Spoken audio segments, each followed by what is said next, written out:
ఇక జలసిరిలతో అలరారిన తెలంగాణలో మళ్లీ నీటి గోసలు కనిపిస్తున్నాయి. నిరంతర కరెంటుతో వెలిగిన రాష్ట్రంలో ఇప్పుడు కరెంటు కోతలు దాపురించాయి.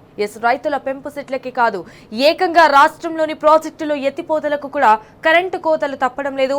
ఇంత దుర్మార్గం ఎక్కడైనా ఉంటుంది? అసలే వేసవి కాలం, ఇంకా మార్చి నెల పూర్తి కాలేదు. అయితే అప్పుడే ప్రాజెక్టులన్నీ డెడ్ స్టోరేజ్లకు చేరుకున్నాయి. కాలువల్లో నీళ్లు లేవు, చెరువులన్నీ ఆడుగంటిపోతున్నాయి. వాగుల్లో చుక్క నీళ్లు లేక రాళ్లు తేలినాయి. అయితే బోరు బావులతో సాగు చేద్దామంటే మళ్లీ 3 ఫేజ్ కరెంటు రాత్రి పూటనే ఇస్తున్నారు. ఈ పరిస్థితుల్లో మళ్లీ సమైక్య కాలం నాటి పాము కాట్ల మరణాలు మళ్లీ దాపురించెట్టే ఉన్నాయి. అందుకే వేసవి సీజన్ సాగు ఎట్లా చేయాలని రైతులు తీవ్రంగా ఆందోళన చెందుతున్నారు.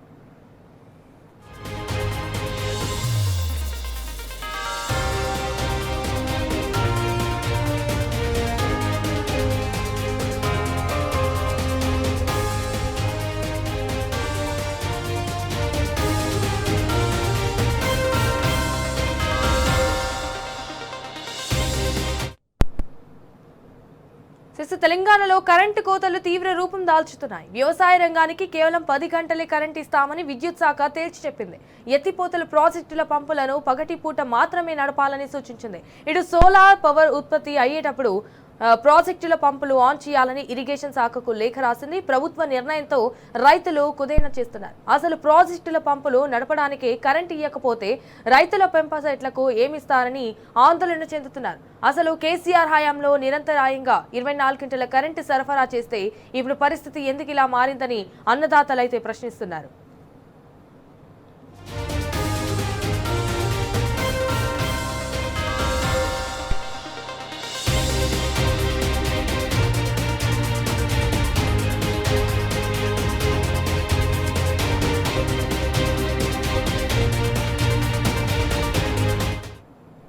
ఇక 10 గంటల కరెంటుతో ప్రాజెక్టులు నడిపితే వచ్చే వేసవిలో సాగునీరు ఎలా ఇస్తారు?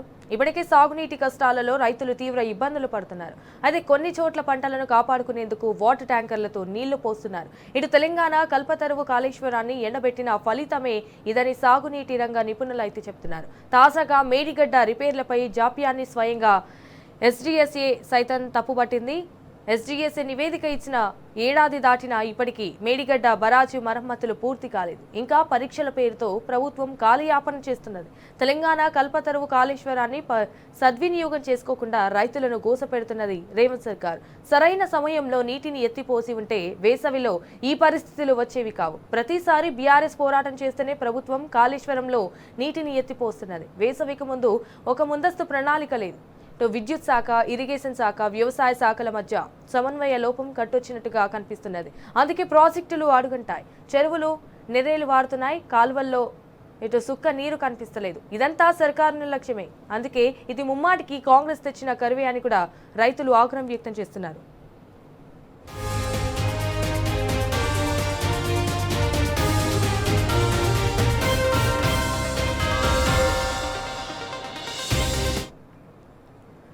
రేవంత్ సర్కార్ నిర్లక్ష్యంతో తెలంగాణ జిల్లాలో ప్రమాద ఘంటికలు మోగుతున్నాయి. ఇటు కృష్ణా బేసిన్లో మన హక్కులను కాపాడుకోవడంలో ప్రభుత్వం మొద్దు నిద్రపోతున్నది. పొరుగు రాష్ట్ర నీటిని దోచుకుపోతుంటే ప్రభుత్వం చోద్యం చూస్తున్నది. ప్రస్తుతం శ్రీశైలం రిజర్వాయర్ ఖాళీ అయి డెడ్ స్టోరేజ్ కి అయితే చేరుకున్నది. శ్రీశైలం ప్రాజెక్టులో వినియోగానికి అందుబాటులో 18 టీఎంసీలు మాత్రమే మిగిలి ఉన్నాయి. ఇటువంటి పరిస్థితుల్లోనూ ఏపీ యథేచ్ఛగా కృష్ణా జలాలను తరలించుకుపోతున్నది. అయితే దీంతో రానున్న 3 నెలల పాటు తాగునీటికి తండ్లాట తప్పదనే ఆందోళన వ్యక్తం అవుతున్నది. ఇంతటి విపత్కర పరిస్థితి ఎదురయ్యే ప్రమాదం ముంచుకొస్తున్న ఇటు తెలంగాణ ప్రభుత్వం, అటు కృష్ణా రివర్ మేనేజ్మెంట్ బోర్డు చోద్యం చూస్తున్నాయి.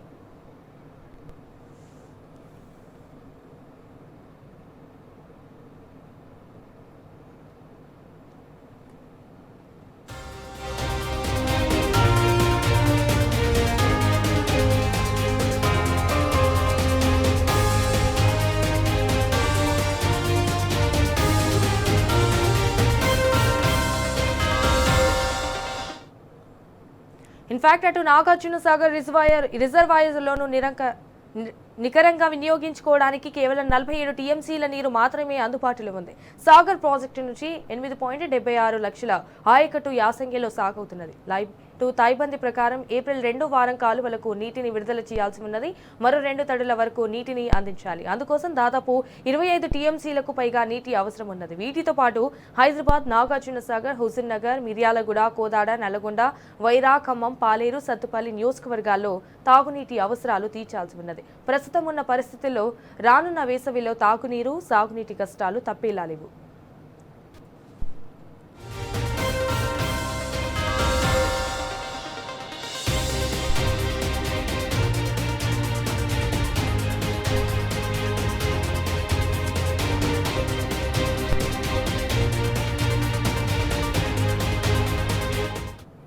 శ్రీశైలం సాగర్ రిజర్వాయర్ల నుంచి ఇప్పటికే ఏపీ రికార్డు స్థాయిలో కృష్ణ జలాలను దోచుకుపోయింది. ఒక్క పోతిరెడ్డిపాడు నుంచి దాదాపు 240 టీఎంసీలు మళ్లించింది.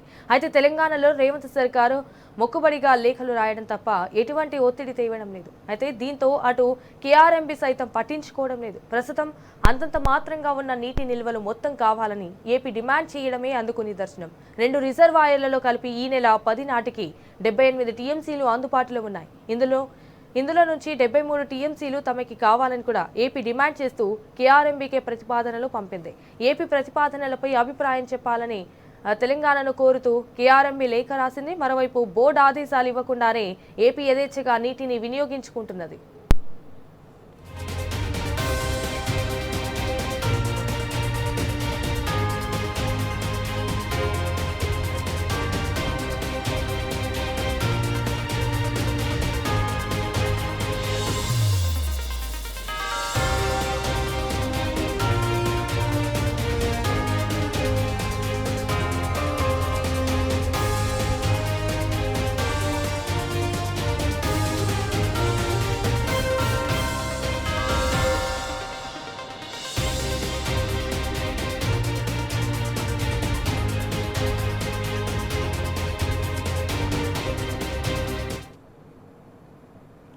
రాష్ట్రంలో వ్యవసాయ రంగానికి కరెంటు కష్టాలు తీవ్రమైనాయి. ఒకవైపు కాలువల్లో నీళ్లు రాక బోరు బావులపై రైతులు ఆధారపడుతున్నారు. కానీ ప్రస్తుతం తీవ్రమైన కరెంటు కోతలతో సాగు కష్టంగా మారింది.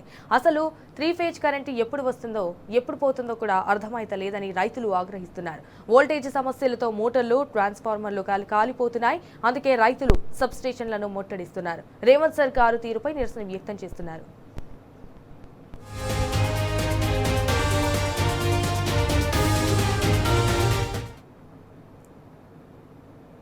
రాష్ట్రంలో వ్యవసాయ రంగా చితికిపోయింది. సాగునీటి కష్టాలు, కరెంటు కోతలతో రైతులు అల్లాడిపోతున్నారు. సర్కారు వైఫల్యం వల్లే ఈ పరిస్థితులు తలెత్తాయని అన్నదాతలు ఆగ్రహిస్తున్నారు. కేసీఆర్ పరిపాలనలో లేని సమస్యలు ఇప్పుడు ఎందుకు వస్తున్నాయని ప్రశ్నిస్తున్నారు. సార్ మేము లేక చాలా ఇబ్బందులు పడుతున్నాము. మే నెల వస్తాయని తాగుతాను కూడా నీళ్ళు దొరకకుండా అవుతాయి. మాకు నీళ్ళు సౌకర్యం చేయాలి, రైతు బంద్ వేయాలి, రైతులు ఆగం చేయొద్దు. మీరు అంత బాధ పెడుతుర్రు. ఇప్పుడు చాలా ఆత్మహత్యాన్ని కూడా వస్తుంది. ఆఖరికి వస్తాకనే చాలా ఇబ్బందులు పడుతుంది సార్. మరి వదిలిపెట్టాలి, మీ నీళ్ళు వదలాలి. పొలాలు పొట్టకు వచ్చిన పొలాలు నోటికాడికి వచ్చిన ఆయన ఎండిపోయే కాలం వచ్చింది. ఇప్పుడు బోరేద్దామన్నా కూడా తలాలు లేకుండా అయినాయి. అన్ని నాట్లు పెట్టి వేయాలండి సార్. మీరు అంతా నీళ్ళు వదిలిపెట్టాలి, మంచిగా 4 రోజులు బారేయాలి. పంట చేతికి వచ్చిందాక చాలా ఇబ్బందులు పెట్టవద్దు. ఇబ్బందులు పడుతుర్రు రైతులు. చాలా నీళ్ళు లేక కరువు వచ్చేసింది. మే నెల వస్తాక అసలు మంచినీళ్ళు కూడా దొరకాయండి. చెరువు కట్ట అది అరుణ్ హాస్పిటల్ కాడ కట్ట దిగుతుంది. ఉదయ సముద్రం కట్ట, దాన్ని పట్టించుకుంటూ లేరు. రాతి కట్ట గూలి మొత్తం బునాది కాడికి గూలిపోయింది. అది కడతలేరు. అది పొలాలంటే అట్టే అది బాగా లేవులే, ఎండిపోయినాయి. బోర్లు బాగా పోస్తూనే ఉన్నాయి కానీ ఎండిపోయినాయి. కరెంటు సప్లై అవుతలేదు. కరెంట్ తీసేస్తుండు. అప్పుడు బాగుండే కేసీఆర్ ప్రభుత్వం ఉన్నప్పుడు.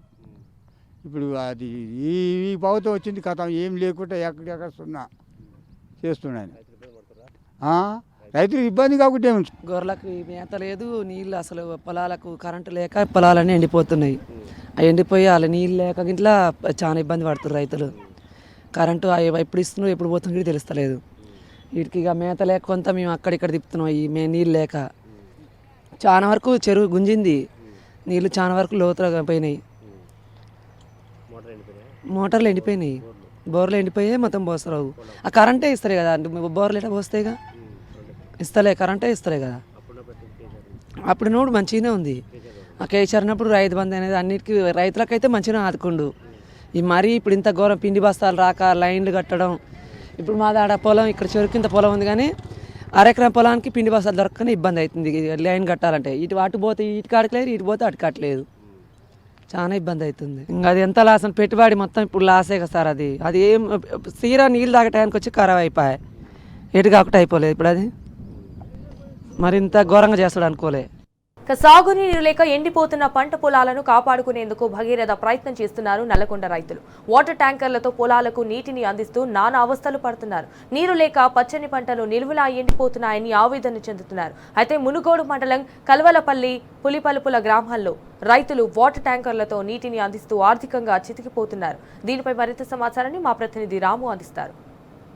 నల్గొండ జిల్లా మునుగోడు నియోజకవర్గంలో పంటలు బతికించుకునేందుకు రైతులు భగీరథ ప్రయత్నం చేస్తూ ఉన్నారు. ప్రస్తుతం మనం మునుగోడు మండలం పులిపలపల గ్రామంలో ఉన్నాం. ఇక్కడ పొట్ట దశకు వచ్చినటువంటి పంట పొలాన్ని కాపాడుకోవడానికి ట్యాంకర్ల ద్వారా నీరందిస్తూ రైతులందరూ కూడా భగీరథ ప్రయత్నం చేస్తూ ఉన్నారు. నానా రకాలుగా అవసరం పడుతూ ఉన్నారు. అరిగోసపడుతున్నటువంటి పరిస్థితి ఈ కలవరపల గ్రామం, పులిపలపల గ్రామంలో మనం చూస్తూ ఉన్నాం. ఇక్కడ ఒక రైతు రోజుకు 1000 రూపాయలు ట్యాంకరు కిరాయి తీసుకొని వాటిలో నీళ్లు నింపుకొని ఇట్లా పైప్ లైన్ల ద్వారా ఈ పంట పొలాలకు అందించి ఏదో రకంగా పంటను బతికించుకోవడానికి, పంటను గట్టెక్కించుకోవడానికి ఆయన పడుతున్నటువంటి బాధలు చూస్తూ ఉంటే ప్రతి ఒక్కరు కూడా కంట కన్నీరు పెడుతూ ఉన్నారు. ఇక చుట్టుపక్కల అయితే చాలా పంట పొలాలు అయితే పూర్తిగా ఎండిపోయినటువంటి పరిస్థితి మనకు కనిపించింది.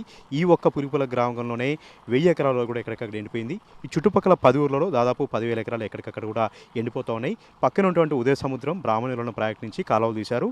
ఆ కాలువల ద్వారా నీరందిస్తారన్నటువంటి చిన్న ఆశతో రైతులందరూ కూడా ఈ చుట్టుపక్కల పంటలు సాగు చేయడం జరిగింది. కానీ తీరా పొట్ట దశకు వచ్చిన తర్వాత నీళ్ళు అనేది బంద్ కావడంతో, నీళ్ళు అనేది ఎక్కడికక్కడ ఆగిపోవడంతో ఎటు పాల్పొలని పరిస్థితుల్లో అగమ్య గోచరంగా రైతుల పరిస్థితి తయారైంది. ఈ పులిపలపల గ్రామంలో ట్యాంకర్ల ద్వారా పంటల్ని బ్రతికించుకున్నటువంటి రైతుతో మనం మాట్లాడదాం. ఆయన యొక్క బాధ కూడా మనం ఒకసారి ఇందాం. ఆయన ఏ విధంగా ఇబ్బంది పడుతూ ఉన్నాడు, ఎంత పెట్టుబడి పెడుతూ ఉన్నారు, రోజుకు ట్యాంకర్కి ఎంత ఖర్చు అవుతుందో వారి మాటలు కూడా ఇందాం. ఏం పేరండి మీ పేరు? ఖమ్మంపాటి సైదులు. ఎన్ని ఎకరాలు పెట్టినవే సాగు? మాది ఇక్కడ 2.5 ఎకరాలు ఉంది ల్యాండ్. 4 బోర్లు ఉన్నాయి ఇక్కడ. వంకాయ తోట ఒక 30 గుంటలు, పొలం 30 గుంటలు, మునగ తోట 1 ఎకరం ఉన్నది. ట్యాంకర్ ద్వారా నీరు అందిస్తున్నారు. ట్యాంకర్ ద్వారానే వంకాయ తోట కూడా ట్యాంకర్ ద్వారానే ఇస్తున్నాను నీళ్ళు. ట్రాక్టర్ నా సొంతం కాకుంటే ట్యాంకర్కి అయితే 1000 రూపాయలకు ఒక ట్యాంకరు. ట్రాక్టర్ ఎంత వాడుతుంది? ఒక ట్యాంకర్ పోస్తే ఒకటే సాలు వస్తుంది, వంకాయ సాలు పోస్తే. పొలానికి అయితే ఇక ఏమొస్తుంది, ఇక నేను ఒక గుంటే వస్తుంది, అంత ఏం రాదు. ఈ చివరికి వెళ్తలేదు ఈ సాలు ఒక ట్యాంకర్ పోస్తే. ఎన్ని ట్యాంకర్ పడుతుంది? ఇప్పుడు రాత్రి 1:00కి వెళ్ళి 15 ట్యాంకర్లు కొట్టిన ఇక్కడ నేను. అదనం ఇప్పుడు వంకాయ తోటకు 1,00,000 రూపాయలు పెట్టినా, వరిషన్కు దీనికి 50,000 పెట్టినా, మునగ తోట ఎండిపోతుంది, అదంతా పింద తాగింది, అంతా ఆగమాగం. దానికి నీళ్ళు పెట్టట్లేదు. 4 బోర్లు మొత్తం వస్తలు. ఇప్పుడు పక్కన ఉదయ సముద్రం ప్రాజెక్ట్ ఉందండి. చెరువులు నింపితే పుష్కలంగా నీళ్ళు ఉంటాయి కదా, ఎందుకు చెరువులు నింపట్లేదు? చెరువులు నింపుతలేదు. వాళ్ళు పోయినసారి వచ్చినాయి ఇక్కడికి వాటర్ వచ్చినాయి, ఆ ఆశతోటే పెట్టినాం. అప్పుడు ఏదో సొంత నిధులతో పెట్టినాం అని రాజగోపాల్ రెడ్డి చెప్పిండు. సొంత నిధులతో కాలువలు తీసినాం మేము అని చెప్పారు. ఆ నీళ్ళు వచ్చినాయి, మళ్ళీ వాళ్ళు నీళ్ళు రాణిస్తలేరని ఆపేసిరని చెప్పారు. ఆ గవర్నమెంట్ ఉండి ఇప్పుడు సొంత ల్యాండ్కి వెళ్ళి ఊళ్ళు రానియరు కదా, భూములు ఖరాబ్ అవుతున్నా రాణిస్తలేదు. భూసేకరణ లేదు, చేస్తలేరు, వాళ్ళు ఏది చేస్తలేరు. పర్మనెంట్ కాలువలు లేవు, అసలుకి పర్మనెంట్ కాలువలు లేవు. కేసీఆర్ ఉన్నప్పుడు ఉదయ సముద్రాలు పెట్టిన వాటర్ ఇక ఇక్కడికి వెళ్ళి ఒక 10 రోజులే వచ్చినాయి మా ఊరు చెరువులకు వస్తాయి. ఇక్కడ చెరువు ఇక్కడనే ఉంటుంది, అదే చెరువు, మా ఊరు చెరువు కూడా దూరం ఏం లేదు. పూర్తిగా నింపితే ఎంత ఫుల్ వాటర్, ఒక్క బోరే సరిపోతుంది. ఇప్పుడు 4 బోర్లు ఉన్నాయి. కానీ చుట్టుపక్కల రైతులందరూ ట్యాంకర్తో బతికించుకుంటారు. ట్యాంకర్ అక్కడ ట్యాంకర్ తోటే కొడుతారు, వాళ్ళ ట్యాంకర్ తోటే కొట్టిరు అందరూ. ఈ మొత్తం ఇంతకుముందుకు మేము ఎప్పుడు చూడలేదు. ఇది ఒక అప్పుడు చంద్రబాబు పరిపాలన ఉండే అప్పట్లో, ఇప్పుడు వచ్చింది మళ్ళీ ఇది. అక్కడ ఉదయ సముద్రంలో వాటర్ ఫుల్ ఉన్నాయి, మాకేం వాటర్ లేదు. 6 కిలోమీటర్ ఇక్కడికి ఉదయ సముద్రం దగ్గరనే ఉంది, కానీ మాకు వాటర్ వస్తలేదు. వాళ్ళు ఎప్పుడు చెప్పినా ఓట్ల ముందర డబ్బులు ఇస్తారు, గెలుస్తారు, పోతారు, అంతే. ఇక మళ్ళీ పట్టించుకుంటలేరు, రైతులు పట్టించుకుంటలేరు.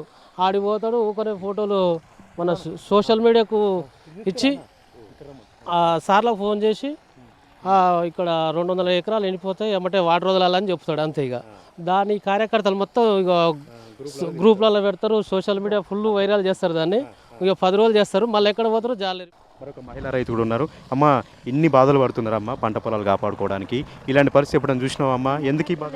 ఎన్నడూ చూడలేము, ఈసారి ఇట్లా చూడడం. మేమైతే మేము ఎన్నడూ కూడా చూడాలి, ఇప్పుడే మేము చూడబట్టి ఇట్లా ఈ పరిస్థితి రావడం. అసలుకి ఏంది అసలుకి ఈ పరిస్థితి ఇట్లా ఇట్లా ట్యాంకర్లతో పోయాలంటే ఎన్ని పోయాలి? ఎన్ని అసలుకి అది వస్తుందా రాదా కూడా అర్థమవుతుంది. కొడుతున్నాం నైట్ తెల్లవార్లు నిద్ర లేకుండా మా ఆయన ఇట్లా వేయడం జరుగుతుంది. ఒక ట్యాంకర్ 1000 రూపాయలు 1000 రూపాయలు ఒక ట్యాంకర్, 1000 రూపాయలు. రోజుకి 3-4 పదిహేను ట్యాంకర్లు పోసినాం సార్ కొన్ని రాత్రికి. బతికేటట్టుందా ఇప్పటికి? ఏం లేదు, ఏంటంటే వేసినాం వాటికి ఆ చేసిన పంట ఆ చేతికి రావాలని చెప్పేసి పెట్టినాం వాటికి అది చేస్తే ఈకారంగా ఉంటుంది అని చెప్పేసి చేసింది ఖరాబ్ కావద్దు, పంట చేతికి వస్తుందని పెట్టవలసి వస్తుంది. ఎంత పెట్టుబడి పెట్టిరమ్మా మొత్తం? 3 లక్షలైనా? ఎక్కువనే అయినాయి సార్. మేము ఇప్పుడు మనకు ఆడ చెరువు కనపడుతుందమ్మా, 5 కిలోమీటర్లు అంతే. అంతే 6 కిలోమీటర్లు ఉదయ సముద్రం కాంచి మాకు 6 కిలోమీటర్లు వాటర్ లేకుండా అయిపోయింది. భూగర్భ జలాలన్నీ పోయినాయి. అన్నీ పోయినాయి. బోర్లు 3-4 బోర్లు ఉన్నాయి సార్. నిన్న మొన్న వేసినాము 3-4 బోర్లు వేసినాం కానీ ఏది వేసినప్పుడు మంచిగా పడ్డాయి అని వేసుకుంటే ఇట్లా అయిపోయింది పరిస్థితి. మొత్తం ఎండిపోయింది, అందరూ ఎండిపోయినాయి సార్. ఇక్కడ ఈ ప్రాంతం మొత్తం ఎండిపోయింది. 20 ట్యాంకర్లు నడుస్తున్నాయి మొత్తం రోజు పులిపల్లి అక్కడ. చెరువు నింపాలి, ఫుల్ వాటర్ చెరువులు నింపాలి సార్. మాకు చూసినంత వరకైనా నేను ఎంతవరకు ఇదే ఫస్ట్ టైం నేను ఇట్లా చూడడం. నేనైతే ట్యాంకర్లతో కొట్టడం చేయడం అయినా ఇదే ఫస్ట్ టైం మేము చూడడం. ఈ విధంగా రైతన్నుల బాధలు మనం చూస్తూ ఉన్నాం. వాళ్ళ పంట పొలాలు కాపాడుకోవడానికి భగీరథ ప్రయత్నం చేస్తూ ఉన్నారు. ఎక్కడి నుంచో కిలోమీటర్ల దూరం వెళ్ళి ట్యాంకర్ల ద్వారా నీళ్ళు తెచ్చుకొని ఆ ట్యాంకర్ల నీటితో ఈ పంట పొలాలకు పడుతూ అవన్నీ కూడా కాపాడుకునే ప్రయత్నం చేస్తూ ఉన్నారు. లక్షల రూపాయల పెట్టుబడులు పెట్టి పంట పొలాలు తమ కళ్ళ ముందు ఎండిపోతూ ఉంటాయి. పొట్టదశకు వచ్చినటువంటి పంట పొలాలు కూడా ఎండిపోతూ ఉంటే చూసి తట్టుకోలేక ఎలాగైనా బతికించుకోవాలంటే ఒక భగీరథ ప్రయత్నం చేస్తూ ట్యాంకర్ల ద్వారా నీళ్ళు తెచ్చుకొని నానా అవస్థలు పడుతూ పొలాలను అయితే బతికించుకుంటున్నారు. ఇదే రకమైన పరిస్థితి మునుగోడు నియోజకవర్గ వ్యాప్తంగా ఉంది. సూర్యాపేట జిల్లాలో పరిస్థితి మరి దారుణంగా తయారైంది. ఉమ్మడి నల్గొండ జిల్లా వ్యాప్తంగా చివరాయకట్టు భూములకు డిస్ట్రిబ్యూటర్ల కింద అదేవిధంగా మేజర్ల కింద చివరాయకట్టు భూములకు ఎక్కడ కూడా నీరు అందట్లేదు. ఇక ఉదయ సముద్రం ప్రాజెక్టు కింద ఉన్నటువంటి ఈ ప్రాంతం అయితే దుర్భిక్షంగా మారినటువంటి పరిస్థితి మనకు కనిపించింది. కెమెరా పర్సన్ వెంకట్తో రామ్ టీ న్యూస్, నల్గొండ.